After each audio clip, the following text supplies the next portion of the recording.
And first thing on our agenda this evening is superintendent comments. Well, good morning, good afternoon, good evening. Everybody looks nice and summer refreshed and ready to start a new school year in exciting times here in the Jackson County school system. Want to call your attention to a couple of links on the board agenda, and that is the open house plans. There's an east side and a west side open house dates and times so that the community has that information and they know when our schools are going to be open for students to visit and parents to visit. We're working diligently towards that day to make sure that we're ready for those students and their parents. Also want to let the board know our August work session will be held at East Jackson High School. That is the night of the East Jackson and Jackson County High School scrimmage. We're excited to host it at East Jackson and then have an opportunity to go over to the football scrimmage that evening. The August board meeting will be held at Legacy Knoll Middle School in the cafeteria at 6:30. Heroes Elementary will have a groundbreaking ceremony at 4:30 that afternoon. So I want to have those two events together. I want to call special recognition to Mr. Ed Hooper, who received a couple of public relations awards over the summer for his work with the district. The awards were given by the National School Public Relations Association.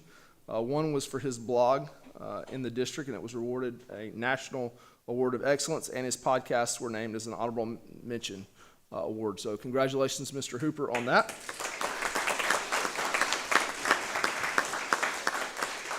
Also want to say congratulations to Ed on the publication of our 2023 annual report. It's an excellent testament to the hard work of our teachers, students, and staff. I'd also like to say thank you to Peach State Federal Credit Union for covering the cost of having this publication printed. Also special thanks to Main Street News for helping us distribute, and Wilco for printing as well. We greatly appreciate these partners and their support of our district. So often I'm asked what happens or what work takes place during the summer in a school district. I'd like to say thank you to our leaders and our staff for all their work this summer. From David Farmer and his staff preparing a laundry list of projects, to Jason Shiver and our custodial team cleaning our facilities, to Dwayne Peterson and his staff organizing our bus routes, completing services on our buses like changing the oil and rotating the tires, which if you've never picked up a bus tire, they're extremely healthy, or heavy I should say. And a big thanks to John Robinson for overseeing the construction going on at Legacy Knoll right now as we push towards completion.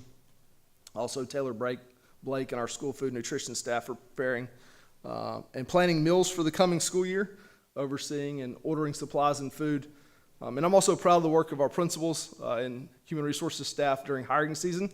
Hiring is becoming more and more complex, and it's becoming tedious, and it's hard work, and it's complicated. So I want to thank them for all their work with hiring staff, and also Jason Kent for his work on safety and security, and we'll hear some presentations this evening on that.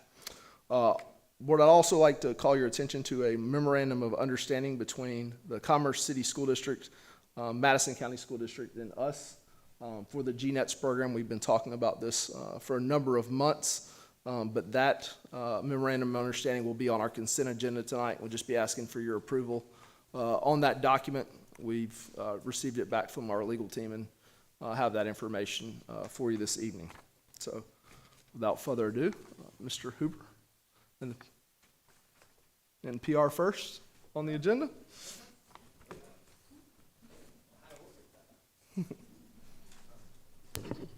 Good evening, board. People always ask if we're busy during the summer, and pointed out to a few people that were so busy. I have an inside-out sock on today, and I got so busy I didn't have time to change it around. So I did. I have one sock, not right. Start tonight. So we have a lot of really hard-working people in our school system, and I want to commend Ashley Wheeler at East Jackson Elementary School. Did this all by herself. Put together a scavenger hunt. A book scavenger hunt throughout the city of Nicholson, Commerce, and Jefferson, and we did it all through social media, the power of social media we talk about.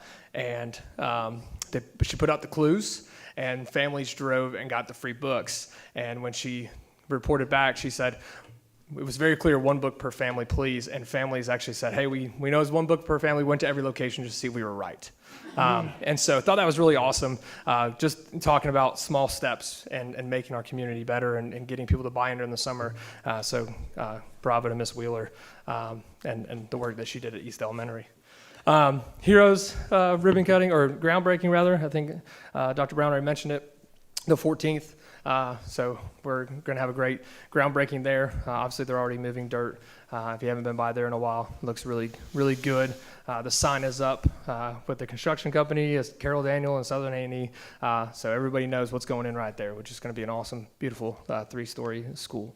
And then last thing, being the ribbon cutting for Legacy Knoll.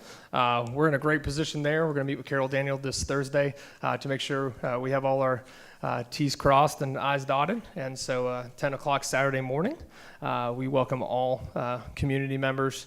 We've heard from a good deal that said they're going to come. And so I was talking to Dr. Ledful earlier today and about getting that building where our plans for it. It's going to be really exciting, and we're excited to show the community the views that building has on the front side and on the back side. So that's all I have for you. Thank you. Any questions? Good? Dr. Hardery? Well, good evening. And it has been a busy summer and lots of productive work. So I'm really proud of our teaching and learning team and our district leaders, our assistant principals, our coaches, all of the teachers who really dug in this summer. I would say this has been one of just truly productive, deep instructional work centered around curriculum and instruction. And so we've brought some of those updates to you as they've happened. But I just want to give you a little overview of our district leadership retreats. We had one date in June, on June 9th, and then we had a follow-up date on July 14th. So in June, that's kind of that time. It's the beginning of the summer, and there's a lot of good time for reflection and planning together. Throughout the summer, I would say we've been focused on building that culture and community. And so on June 9th, we took an industry tour, and that was just an exceptional time for our district staff and our leaders to get out in the community and really think about how we are preparing our students for the future. And I don't have a slide for that one. That one's been a little bit ago, but we really connected it to our instructional commitments. And we thought about how are we taking what we know is out there in our community and really making the learning relevant for our kids. So that was our focus on June 9th. And then just recently, this past Friday, we got together again. This is always kind of the back to school. It's crunch time, all of the information to launch the year. But we also had a lot of good instructional work. So I just gave you a little bit of an overview of that day.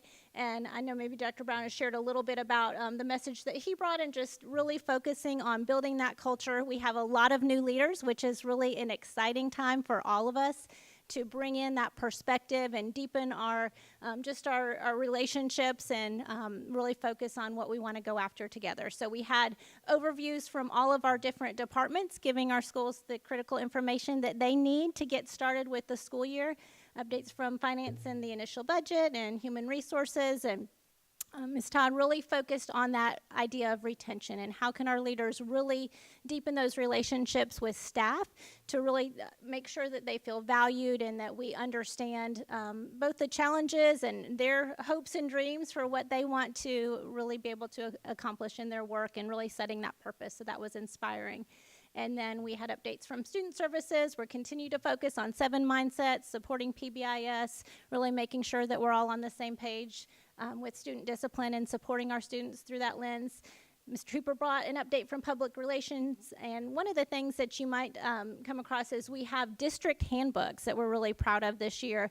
And so our district leaders at both the elementary and secondary level have spent time this summer making sure that we're all on the same page with the guidance that we're providing to our parents regarding grading and all of the different areas that typically fall in that student handbook. Now it's common, and so we think that that'll really be helpful for our schools and our parents and families.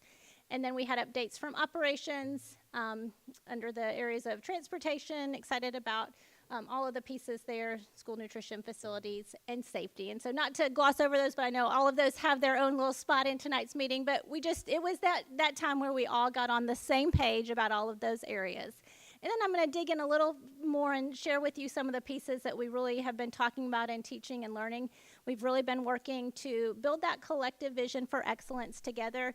We dug into our data. It is still embargoed, so we'll bring you the data highlights next month at our meeting.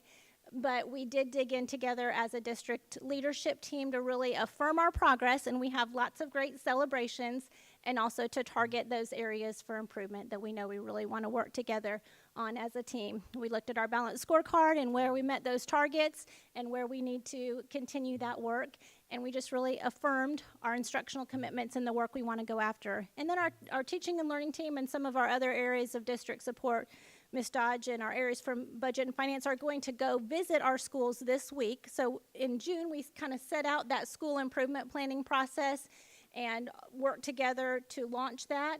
And then we did some follow-up this past Friday. And now we're going to go visit with our schools at their school and hear from them really about their goals and how we can align our budgets to meet those goals, both our professional learning budgets and our discretionary, as well as how our district support team can really be aligned to help the schools meet those school improvement goals. So we're excited about that work and just really being able to partner with our school teams as we launch the year.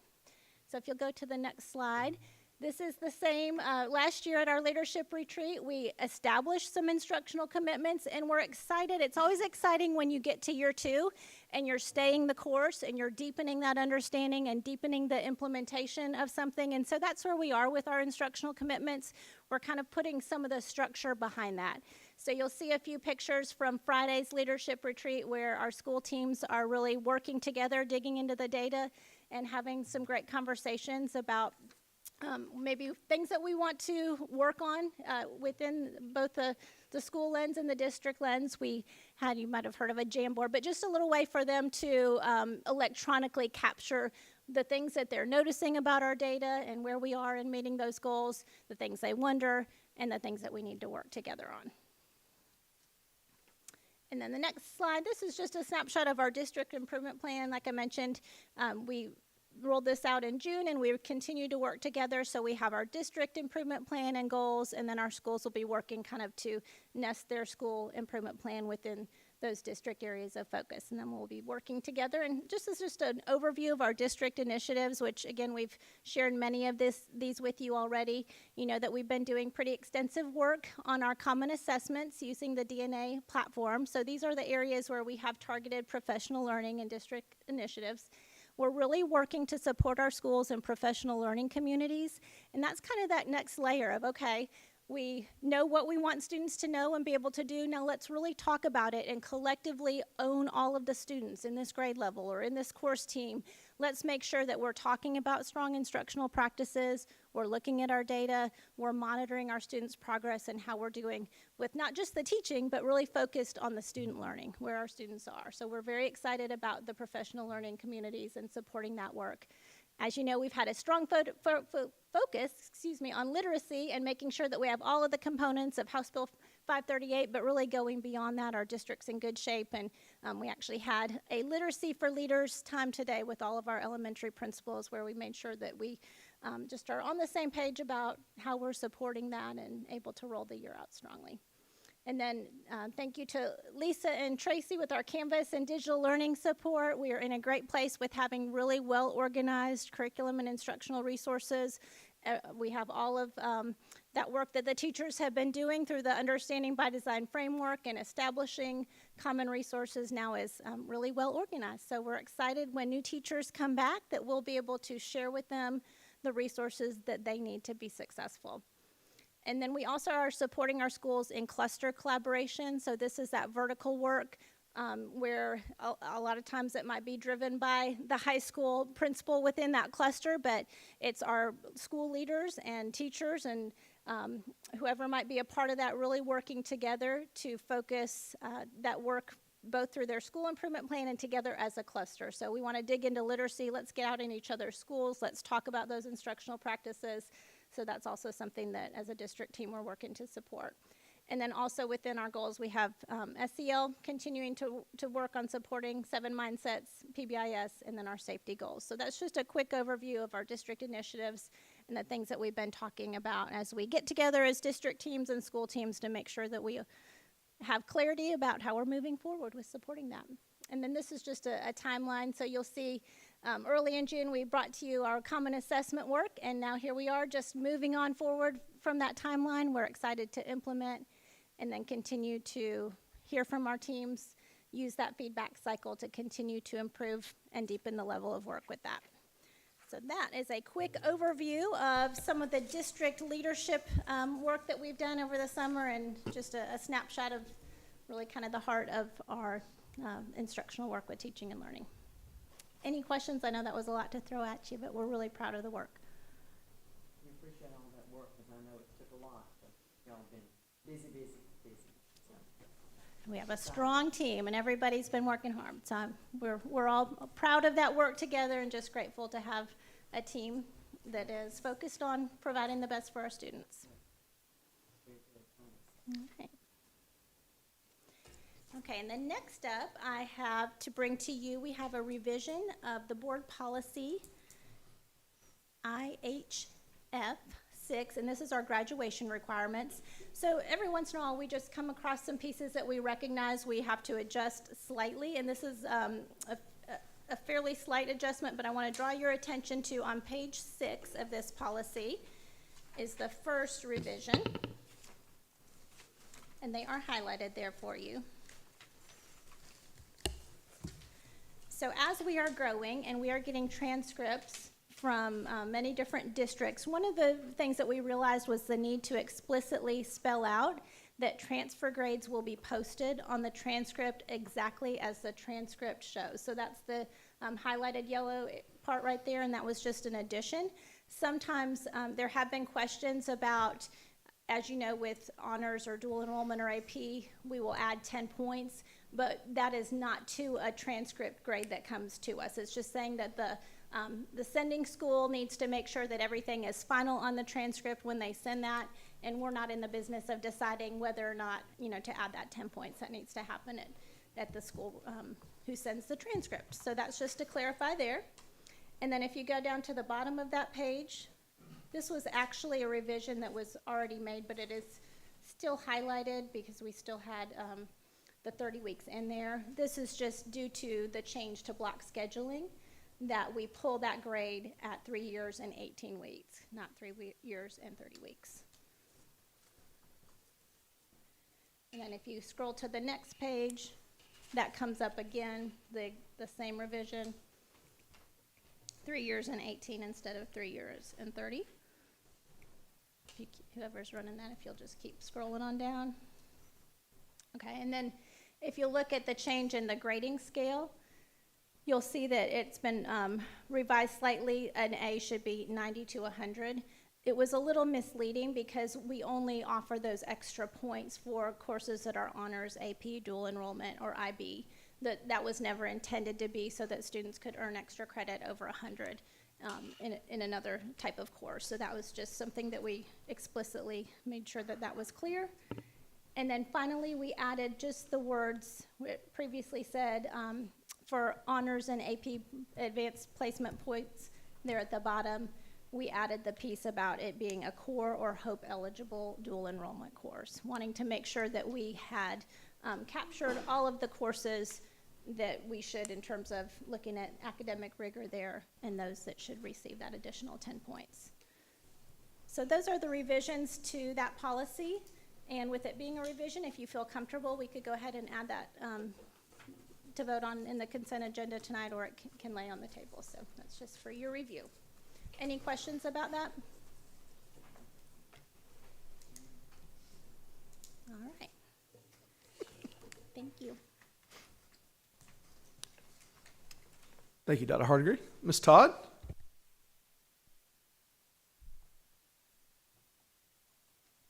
Good evening. We certainly have not been busy in the HR department. We've just been sitting up with our feet up, eating donuts.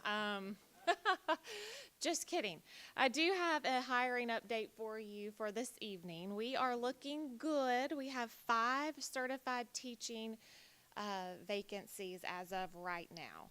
4 of those positions are special education, and so we are working together. Dr. Hardigree, Ms. Simpson Shirley, and I are looking at those master schedules and seeing we kind of planned for some growth in some areas, so we're really looking at where can we maybe shift some scheduling around to help those schools that are in need of those sped co-teachers. But in speaking with some of my colleagues, I was very discouraged about 5 certified teaching positions, and then I just got real quiet when some of my colleagues were mentioning 25, 30, 40. So very proud of our principals. Kudos to them for their hiring. They have stayed on it. You'll see a pretty lengthy personnel report this evening as they wrapped up those final hires. They have done an amazing job, and I would be remiss if I didn't mention the HR staff. So Miss Megan Perry is in charge of onboarding solely for our department. And when she first came on board, she was probably processing 50 applications, and we are set to welcome 148 certified teachers, in addition to probably 200 plus classified. So she has done a great job with customer service, ensuring that those people get their paperwork, they get everything they need within 2 to 3 days of board approval. So I just wanted to make sure she got a shout out. After that paperwork leaves her, it goes to the rest of our staff, who have an equally daunting task of making sure we get benefits and certification and all of that taken care of. So kudos to the HR department for their hard work. I do want to invite you to our new teacher orientation kickoff. That is Monday, July 24th at 8 a.m. We will be having kind of a pep rally. I think it's the next slide, Matt. We'll have like a pep rally. We've got the cheerleaders coming. We're going to really welcome in our new hires. This is for the certified teachers only. We'll do kind of a state of the system, let them know we're so excited to have you. Here's our mission, here's our vision, and we're glad you're a part of our team. We've got around 20 community partners that'll be set up at Empower to welcome these teachers to our community through information, through giveaways, and then we'll get them set up with all the tools that they need to start for new teacher orientation and pre-planning. We would love it if you could come join us, but we are excited about this event and hosting them on Monday. All right. The next thing I'd like to speak to you about is our sub rates. So you know that we are constantly evaluating where we are in terms of compensation for our employees. The last presentation I did for the board on our subs was back in October of 2021. And if you remember, the information was a little dismal. At that time, we had 92 active subs, and only 8 of those were certified. I'm happy to report that as of right now, we have 143 active subs, and 22 of those are certified teachers. So you'll see that's a pretty big increase from the last time I presented you with some data. And if you remember, back in 21, to help try to solve that problem, we talked about increasing the rate of pay for certified teachers. And the board was extremely generous and helpful in increasing those pay rates. And so the next slide, you'll see where we fall currently. You'll see that the increase that we made in 2021 was only for our certified teachers. That was the only increase that we did. And then we used CARE funds to do a bonus structure for our subs. Clearly, it was very helpful because we went from 8 certified subs all the way to 22, and we were able to increase our active subs. But as you can see, we are still behind in terms of our daily rate of pay for subs. And we are constantly trying to make sure we are comparable and competitive. So the proposal that we have for you this evening is the next slide. And that is to increase our daily sub rate from $76 to $95 per day. And that is just for our daily subs that come in, that are serving our students, maybe not necessarily in a long-term situation, but they are coming in on a daily basis to serve our students. That gets us comparable for those 2 areas. And again, this proposal is just to try to help that situation. Our long-term subs are needed, and that fluctuates every year. Depends on how many people might be out on FMLA, how many babies are being born. And so that data is kind of hard to track. But what I can track is our daily absences and the need for subs on a daily basis. And I think in order for us to stay competitive, we're going to have to look at that compensation structure. And so the proposal I've brought this evening is to raise that pay. It's $19 per day for our subs. And that will be an action item on the consent agenda for this evening that we would love for you to consider, and I think is very necessary. Any questions? It will certainly help. I mean, as you can see, we went from having not enough to active subs to increasing that and that was just by recruitment, getting out there. We did the bonus structure, which helped a little. Now we want to keep those as we continue to recruit. We're certainly going to continue to recruit. What I don't want to do is, kind of like I said to you when we did our compensation strategy or study, I want to take pay off the table. I don't want someone saying, well, I'm just going to go sub in Clark County because I can make a little bit more, or I'll go serve in Jefferson City because I can make a little bit more. I want to see us be more competitive there. And I feel like that will help us in our recruitment efforts as well as keeping the subs that we currently have active.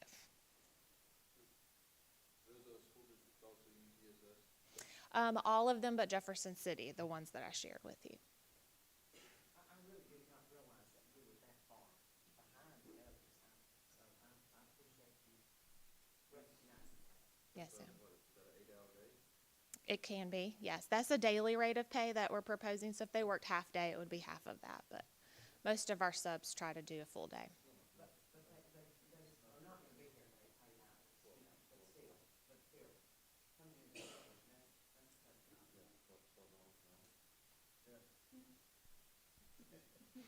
in, I'm recruiting, Mr. Hollett, remember? Supposed to help me with this recruitment. I will say that our absences have gone down, not as much, but we have seen a decline in overall district absences, so that's helped as well. I see you didn't do anything on the certified teacher section. Is there any reason we would consider raising that $5 a day just so we're better than some of the other ones on that list? It is certainly something that we can look at. We did raise that in 2021.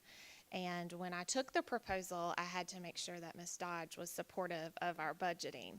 So she is the one who said, let's start with our daily rate, see where we are in terms of long-term. And again, those long-term subs, when we need them, man, we desperately need them.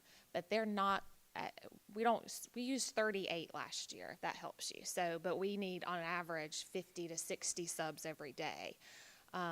So I'd rather, if we're going to use funds, I'd rather budget it toward those daily rates than the long term right now. If we see that that's becoming an issue, then absolutely I'll be right back up here in front of you telling you we need to up the pay. But right now I don't see that as the main problem. It's that daily rate of pay. And if we're going to be fiscally responsible budget-wise, that's where I would want to target. Any other questions? All right. Well, thank you very much. Thank you, Ms. Todd. Mr. Wester?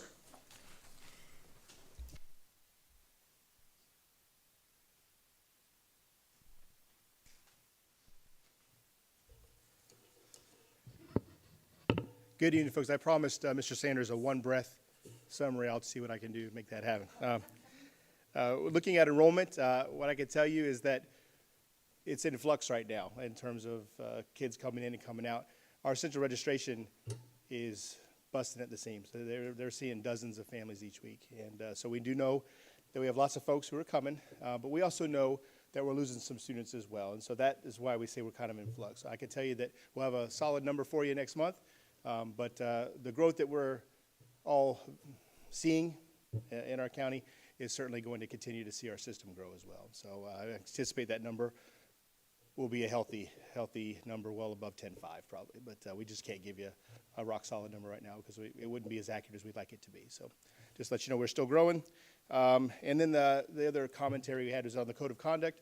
Each year we ask you to approve that. There are no significant changes to it from last year. We made a few changes just in a few verbiages, and our legal department has approved that through the attorneys and whatnot. So just wanted you to look that over. But there are no substantial changes to the code of conduct from last year. But we ask you to look that over and approve that this evening if you could. Do you have any questions for me?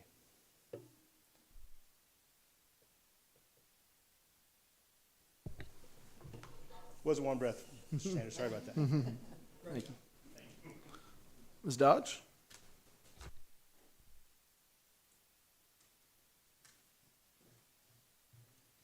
Good evening, Board. Well, we have finished a fiscal year, and we are continuing to close out that fiscal year and get the year-end information posted, because as you know, there's several items that have to be done and have to be posted with some regulations, accounting regulations, and that takes a little time. But we do have interim information for you. We've got the interim, well, we've got SPLOST. And as you can see, we are at a great place. We are above every measure except year over year. And if you remember, the last year at this time, the state had to make an adjustment to our revenues because we had just started a new collection on a new SPLOST series, and the distribution that they had initially done was incorrect, and so they had to adjust that in this month. So it made that May collection look a little bit larger than normal. So that's the only measurement where we are where it's a little lower than the comparison. But everything else is up, and our SPLOST balance is great. And if we were to look at what we owe on Legacy Knoll, we have plenty of funds there in SPLOST to cover the remainder of that facility and then get started on Heroes. So we're at a good place on our SPLOST funds. And again, these are interim statements because there are a few more things that, as that final information comes in, that we have to get posted for the year end. But we are ending, right now, our interim fund balance, we are ending at over $29 million, which is a great place. It's well above where we were this time last year, and it's a great place to get us going for 24. And if you want to go on to the next slide. Oh, we don't have a next slide. Okay. Anyway, when you compare the fund balance, when you compare them year over year, we are about $3.87 million above where we ended this time last year. So we're at a very, very, very good place, and it's going to put us in a great place to do some continued work on our facilities and, again, preserve SPLOST for our major construction. Yes, very good news.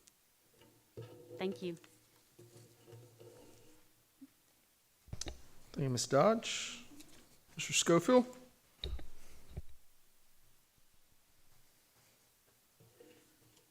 Thank you, Dr. Brown and board. It's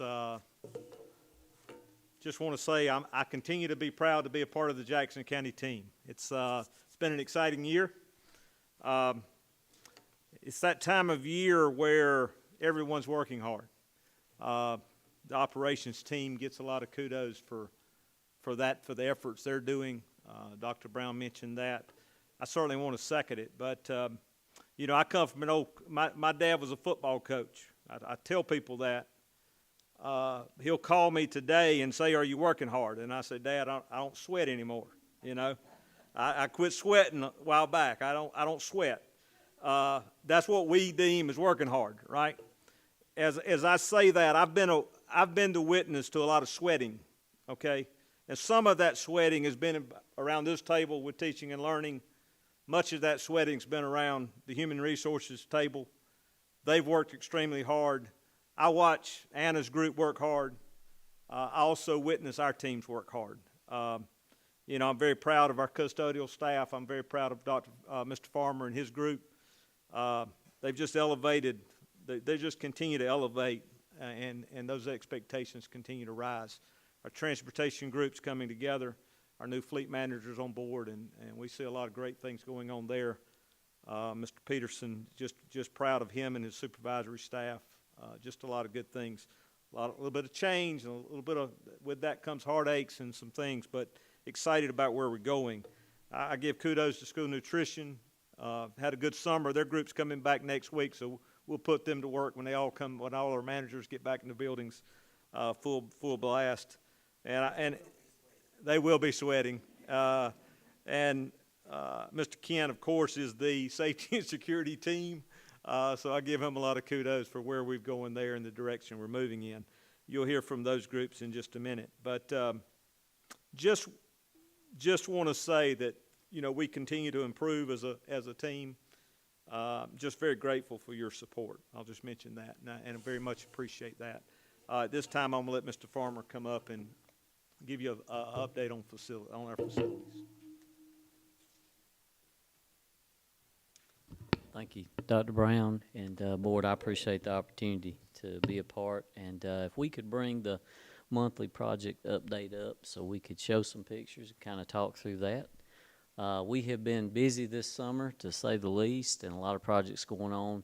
Just a few I want to highlight, one of them being the East Jackson High School baseball and softball backstop. This has been an ongoing project, and it is about near completion, if not completed, on the backstops. You can see a good picture of it here. The dugouts are being painted, the press boxes are being redone, and it's just made the field to the standard that we expect it and need it to be. Sliding on up, the tennis courts were in very bad shape, and they have been redone, as you can see here. They have been repainted, resurfaced with nets, and also pressure washing was going on today on the sidewalk. So we are very proud of these two projects that we have completed. So this is a trivia question that I have for everybody. It's worth 100 points, except for Dr. Conway. You can't answer it. Mr. Clack, what are we missing in this picture, sir? Yes, sir, that's correct. That is correct. Very good. Let's give him a hand. Very good. So we are proud to say that all the mobile classrooms at West Jackson Middle in the front and side have been removed. And very excited about that. As you can see here, it does make the school look different. So it's a good, very good. So let's scroll on up. Legacy Knoll, as you know, we obtained our final CO. Very proud of that. Final punch list is ongoing, but it is moving along.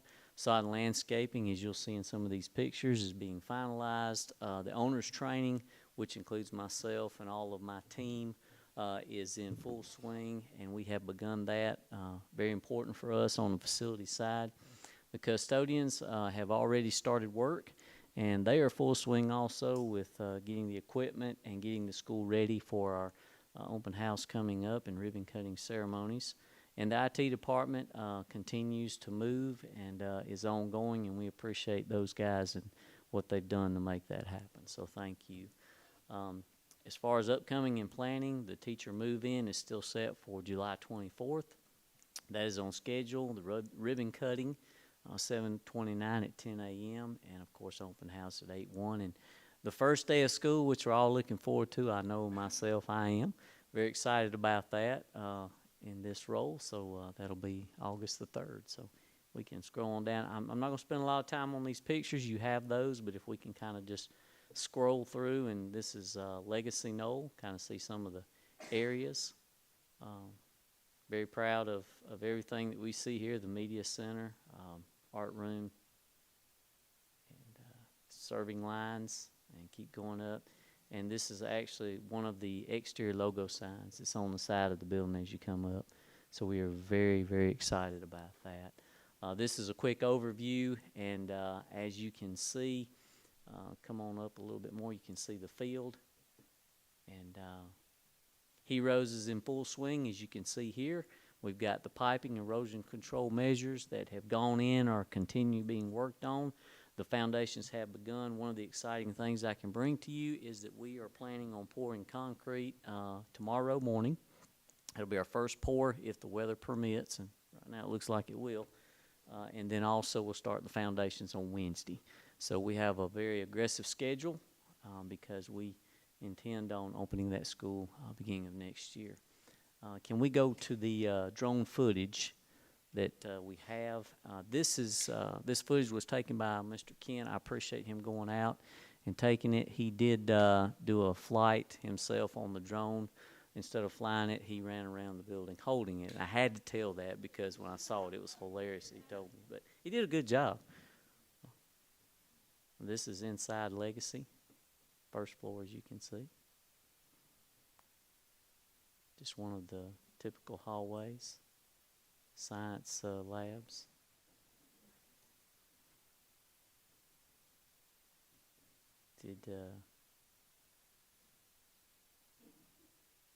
Here again, the gymnasium, and it's amazing. This is absolutely amazing. If you notice the logo, the detail.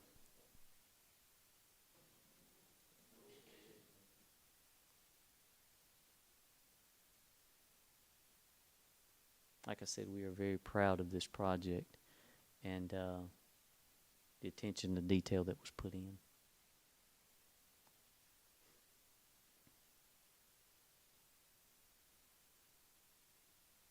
And the sign, that'll be digital signage, which the digital part's supposed to be completed by next week. This is a picture, once again, of Legacy Knowles Field.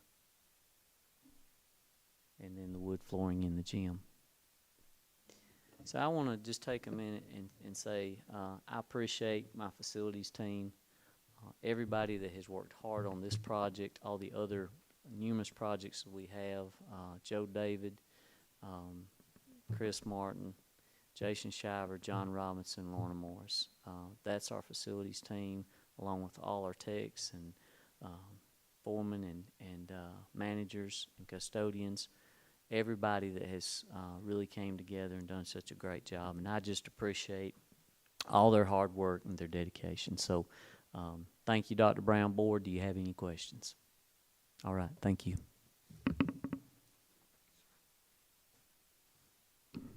Where's Mr. Clearsey when we need him? No, Mr. Farmer's doing a great job leading that group and just making strides. At this time, I'd like to, Ms. Taylor Blake, our school nutrition director, to kind of give you some updates on school nutrition.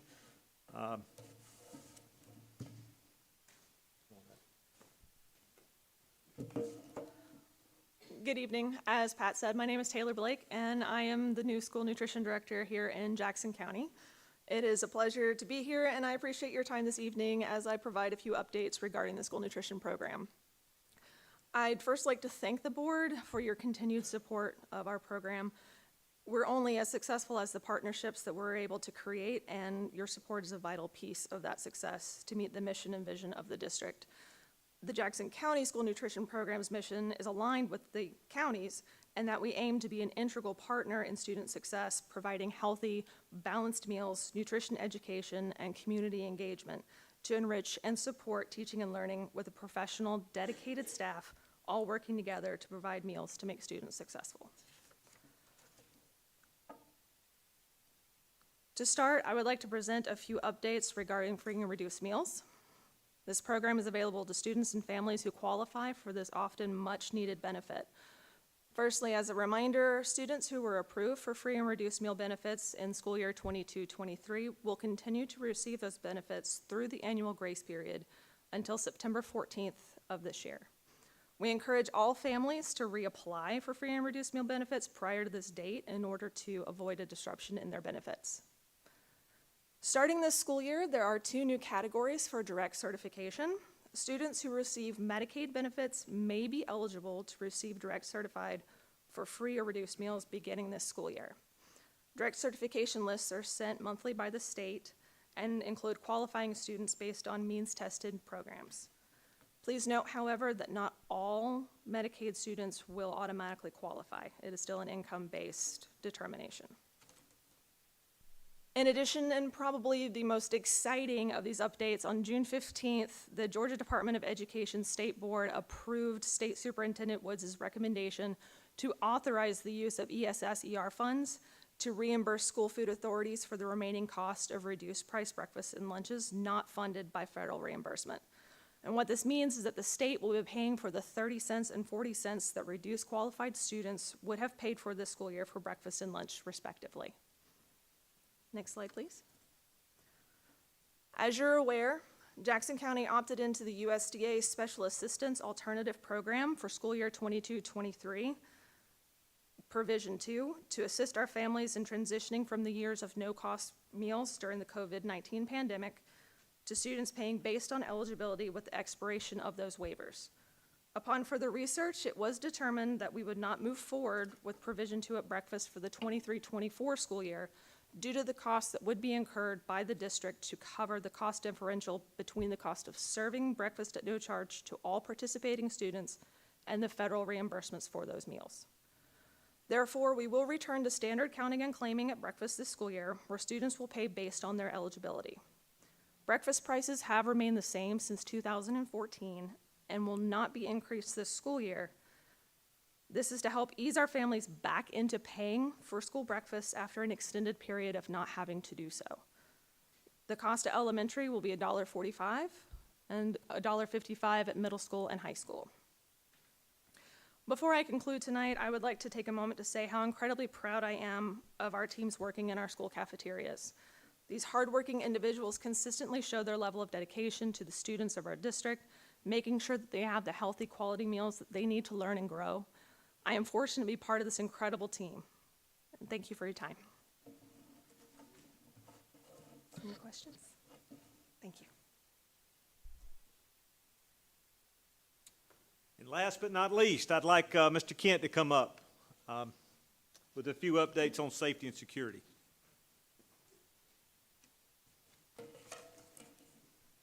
Good afternoon or good evening, everyone.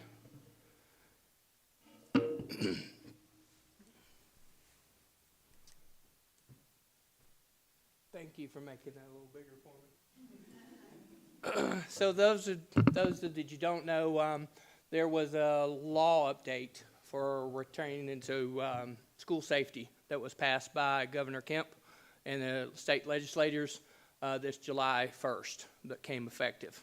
The main point of that law, if you could go to the next slide, please, is to conduct drills for hard lockdowns. That was a mandatory requirement that they added this year to conduct one lockdown drill or one hard lockdown drill per school throughout the district. And part of that lockdown drill is the first one must be completed by October 1st of that year. This is in guidance with House Bill 147 that was passed, and also another part of this plan or this amendment to this law was each school must submit an emergency response plan to local agencies in GEMA. So the way that works is we have standardized our safety plan district-wide. Every school has the same plan, so staff, as they move from school to school, fill in spots here and there, everyone's plan is the same. That's a huge step for us and also meets our improvement plan, our district improvement plan for safety and security. And those plans have to coordinate with local law enforcement, emergency management officials. So once I get this plan done, I'll send them all to the Sheriff's Department. Sheriff's Department will read through those plans. Once they approve it, it will be turned over to local Jackson County emergency management officials. They will review the plan, and once they sign off of it, it will be electronically submitted to the state Georgia Emergency Management and Homeland Security. All of that's supposed to take place before the end of October. So we're in a much better place as far as school safety plans than we were this time last year. So if you could go to the next slide, please. The required safety drills. Of course, fire hasn't changed. One mandatory per month. That's by order of the Georgia Insurance and Fire Safety Commission. Severe weather is recommended for 2 per school year. We will be doing that recommended plan this year as well. And then the lockdown, their recommendation is 1. That's mandatory, the minimum, but we're going to do 2, 1 first half of the year and then 1 second half of the year so we can learn from our first one and apply that to our second. So part of that new law was the addendum to that law is uniform school safety plans. So like I said, it provides the same plan across the district from school to school. It refines the school security measures to the latest threats and trends. From our plans, looking at some of the stuff, there was civil patrol numbers in there and stuff like that. And civil patrol hadn't been around for several years, to say the least. So, like I said, that gets the latest threats and trends in there. It strengthens the partnerships. Most importantly, it strengthens those partnerships with public safety officials, the sheriff's departments, the firefighters, all those, the EMTs, all those people that are going to be responding to building in case of an emergency. It brings all those to plate. They all have input. They all have communication. They all basically set the standards for what's going to happen if there's an event happen at one of our schools. The main thing is it sets the standard and cultural change for our administrators, the students geared towards school safety. So it brings changes that culture, changes that mindset, and gets everybody all in the same place on the same plan. And this plan also addresses natural disasters, acts of violence, and terrorism. So it addresses everything that we need it to address. It's fairly lengthy. It's about 65 pages, but it gives everybody the same plan and prepares for all that. So next slide, please.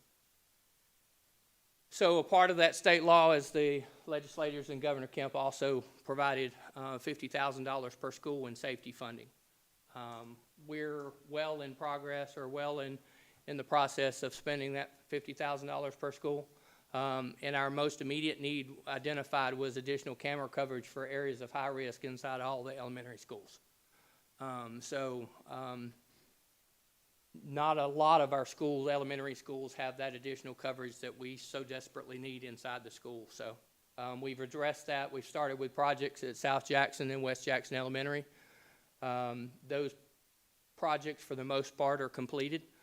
And we're continuing with East Jackson Elementary, Maysville, and Gum Springs. So that gives you a little bit of status there. The main thing with that type of technology is trying to get it here and get it here as quick as we can. So the remaining 5 schools eligible for that state grant money are currently, assessments are underway for those 5 schools, and we'll identify those once the school gets started and address those throughout the remaining part of the year. So this is near and dear to everybody's heart here as school starts, right? What is the traffic going to be like? So I had a meeting last week with our SRO supervisor. We're on board with each other and the county road officials to establish a traffic plan for Legacy Knoll. And if you go to the last slide here, and this is basically what it's going to look like. The car rider and pickup drop-off will be in the back of the school. There's 2 dual lanes running the entire length of the school back there for car rider drop-off and pickup. They'll enter in off Old Skelton Road onto the extension right there for New Skelton Road. Drive around the back of the school, snake around the back staff parking lot, and then double file when it comes into the back area of the school there. Bus unloading will be in the front. They'll come in off of Old Skelton Road into the existing entrance where the roundabout in the high school is, come around the roundabout and unload single file there in front of the school.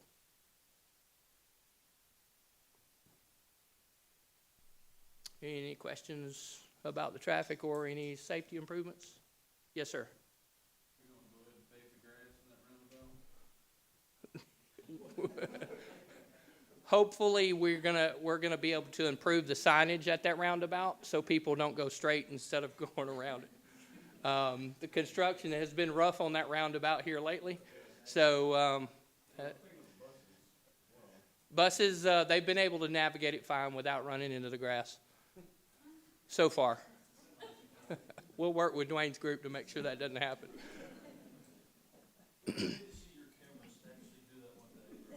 Well, maybe with AI one day that'll do that. But lastly, I just want to thank the board for your attention and Dr. Brown and everybody's support for the security program. I appreciate you. Thank you. Let me just say this, I really appreciate what you've done this past year to elevate the security for our kids and our grandkids. I really appreciate it. Well, it's been very aggressive, but that's what we need. Thank you. Thank you, board.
if I can call that to order, we're going to have a Pledge of Allegiance by Mr. Jason Wester.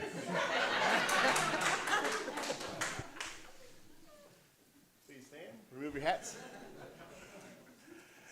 I pledge allegiance to the flag of the United States of America and to the republic for which it stands, one nation under God, indivisible, with liberty and justice for all. You may be seated. Thank you, Mr. Wester. So I need to get a motion to approve the minutes, if everyone's okay with the minutes as they stand. All in favor? Aye. Passes. And then the agenda. Any changes to the agenda, or if we can go ahead and approve the agenda, please? All in favor? Aye. And that passes. All right, now the superintendent, Dr. Brown. Call up Ms. Todd for a special presentation. I am so excited and so honored this evening to recognize Miss Denise Ferguson. She was hired by the Jackson County School System in 1993. And I told her that anytime I pull a personnel file to find out a history on an employee and I see carbon copies and that old green bar things that have been folded, I know this person's been with us for a while. She has faithfully served our district as a school bus driver for 30 years. And she retired, ran her last route on May 25th, 2023, unless we can convince her to come back to sub. But when we reviewed her personnel file, we found that she was rarely absent. In fact, her yearly average was missing 3.5 days per year for 30 years. And honestly, that's actually a little skewed, because in reality, it was less than that every year. She just happened to have a baby back in 1994 and took 6 weeks off. So if you were to really do the average, she missed probably 1 day a year on average. Our board has been so generous to our classified employees by honoring their dependability through sick leave payouts. As certified teachers or classified employees that can pay into TRS, we can use any of that sick leave toward our retirement. But our PERS employees don't have that option. So the board has been very generous in writing into policy that will reward that dependability for unused sick leave. And so it is my pleasure tonight to recognize Ms. Ferguson. She will be getting a check for $5,250 for over 5 months of unused sick leave.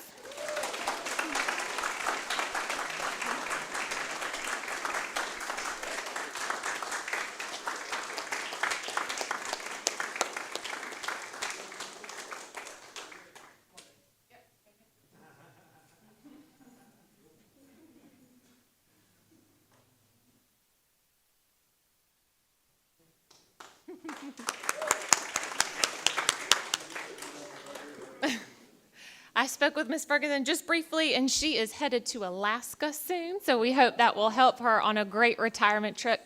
I don't think they'll cash that at the bank, Ms. Ferguson, but we will make sure it gets in your paycheck at the end of this month. So we appreciate your service to our students, and thank you for an amazing ride. Thank you, Ms. Ferguson, and thank you for being here this evening and joining us. Have fun in Alaska. So I think we'll be right here, still here. So when you get back, if you want to sub, let us know. It is much cooler. Yeah, it's pretty hot up here right now. All right. As I mentioned in our work session, we have in August, we will have that at East Jackson High School. And if you'll notice the time change there, at 5 o'clock, we're going to have that meeting at 5, so change it from our normal 6. We'll have a community event that you'll be getting more information about in the coming weeks. Also, our next August board meeting will be at 6:30 at Legacy Knoll after we have the groundbreaking for Heroes at 4:30. Also, a reminder about our open house plans. You can find those on the website, and we'll continue to distribute those via social media, email, and all of our other communication channels as we get closer and closer to open house. And that concludes my comments.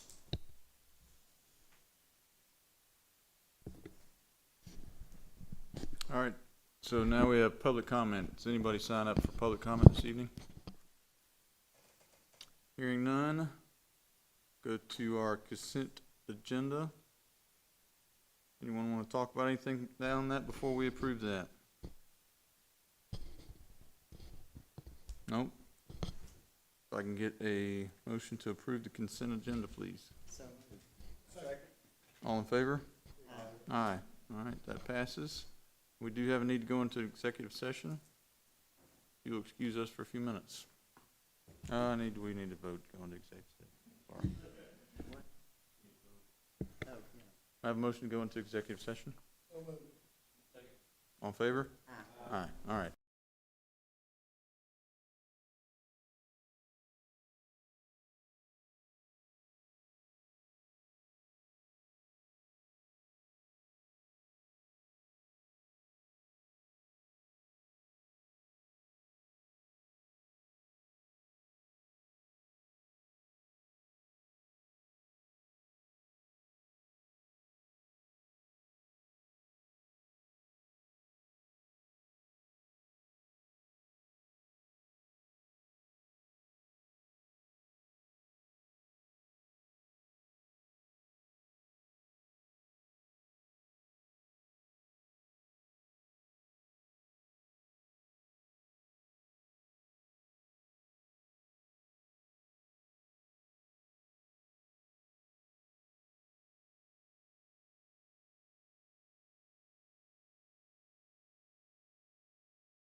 If I can have a motion to come back officially, please.